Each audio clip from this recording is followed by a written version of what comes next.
ಸಾವಿರ ಹುಡುಗಿಯರನ್ನ ಪಟಾಯಿಸಿದ್ರೆ 15 ಲಕ್ಷ ಕಾಸು. ಹಿಂದೂಗಳಿಗೆ ಕರೆಯನ್ನ ಕೊಟ್ಟಿರುವಂತಹ ಉತ್ತರ ಕರ್ನಾಟಕದ ಹುಲಿ ಯತ್ನಾಳ್. ಸಾವಿರ ಹುಡುಗಿಯರ ಪಟಾಯಿಸಿದ್ರೆ 15 ಲಕ್ಷ ಕಾಸು. ಹಿಂದೂಗಳಿಗೆ ಕರೆ ಕೊಟ್ಟಿರುವಂತಹ ಉತ್ತರ ಕರ್ನಾಟಕದ ಹುಲಿ ಯತ್ನಾಳ್.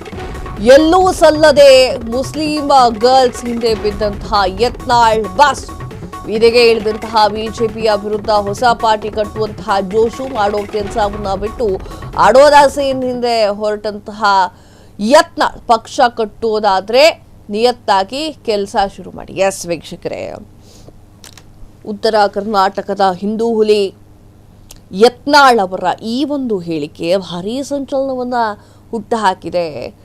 ಬಿಜೆಪಿಯಿಂದ ಹೊರಗೆ ಬಿದ್ದ ಮೇಲೆ ಹೊಸ ಪಕ್ಷವನ್ನ ಕಟ್ತೀನಿ ಅಂತ ಹೇಳಿ ಪಟ್ಟಿಡಿದು ಕೂತ್ಕೊಂಡಿದ್ದಂತಹ ಯತ್ನಾಳ್ ತಮ್ಮದೊಂದೊಂದೇ ಹೊಸ ವರಸೆಯನ್ನ ತೆಗಿತಾ ಇದ್ದಾರೆ.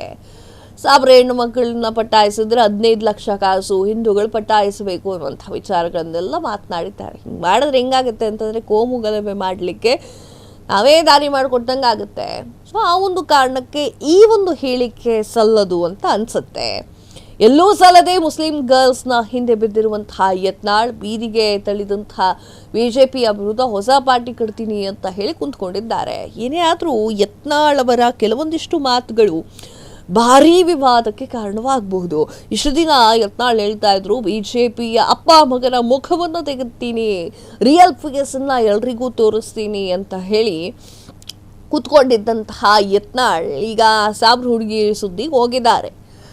ಹಿಂದೂಗಳಿಗೆ ಖಡಕ್ ಆಗಿರುವಂತಹ ಒಂದು ಕರೆಯನ್ನ ಕೊಟ್ಟಿರುವಂತಹ ಯತ್ನಾಳ್ 15 ಲಕ್ಷ ರೂಪಾಯಿ ಆಫರ್ ಅನ್ನ ಮಾಡಿದ್ದಾರೆ. ಹಿಂಗಾದ್ರೆ ಹಿಂಗಾಗ್ಬಿಡುತ್ತೆ ಅಂತಂದ್ರೆ ಕೋಮು ಗಲಭೆ ಆಗೋದು ಸಹಜವಾಗಿಬಿಡುತ್ತೆ. ಈ ಒಂದು ಇಷ್ಟು ಮಾತುಗಳು ಮಾತು ಹೇಗಿರಬೇಕು ಅಂತಂದ್ರೆ ಪಕ್ಷ ಕಟ್ಟುವ ವಿಚಾರವಾಗಿ ಆ ಕಡೆ ಕಾನ್ಸಂಟ್ರೇಟ್ ಮಾಡಬೇಕು. ಆದರೆ ಇದು ಬೇಕು ಅಂತಲೇ ಕಾಲಕ್ಕೆ ಎದುರುಕೊಂಡು ಬಂದ್ರ ಯತ್ನಾಳ್ ಎನ್ನುವಂತಹ ಪ್ರಶ್ನೆ ಈಗ ಹುಟ್ಟು ಹಾಕೊಂಡಿರುವಂಥದ್ದು. ಸಾವಿರ ಹುಡುಗಿಯನ್ನು ಪಟ್ಟಾಯಿಸ್ಬಿಟ್ರೆ 15 ಲಕ್ಷ ಬಹುಮಾನ. ಯಾರೋ ಒಬ್ರು ಪಟ್ಟಾಯಿಸ್ಕೊಂಡು ಬಂದು ನಿಂತ್ಕೊಂಡ್ರು ಅಂದ್ಕೊಳ್ಳಿ, ಏನು ಮಾಡ್ತೀರಾ? ಕೊಡ್ತೀರಾ 15 ಲಕ್ಷ? ಎಲ್ಲವೂ ಕೂಡ ಪ್ರಶ್ನೆ ಬರುತ್ತೆ. ಹಾಗೆ ಕೋಮು ಗಲಭೆ ಉಂಟಾಗುವಂಥ ಯಾವುದೇ ಹೇಳಿಕೆಯನ್ನು ಕೂಡ ಕೊಡೋದು ಒಳ್ಳೆಯದು ಅಂತ ಅನ್ನಿಸ್ತಾ ಇಲ್ಲ ನನಗೆ. ಕ್ಷಣ ಕ್ಷಣದ ಸುದ್ದಿಗಳಿಗಾಗಿ ಫ್ರೀಡಂ ಟಿವಿ ಸಬ್ಸ್ಕ್ರೈಬ್ ಮಾಡಿ, ಲೈಕ್ ಮಾಡಿ ಹಾಗೂ ಫಾಲೋ ಮಾಡಿ. ಹೊಸ ಸುದ್ದಿಗಳ ನೋಟಿಫಿಕೇಶನ್ಗಾಗಿ ಬೆಲ್ ಐಕಾನ್ ಮೇಲೆ ಕ್ಲಿಕ್ ಮಾಡಿ.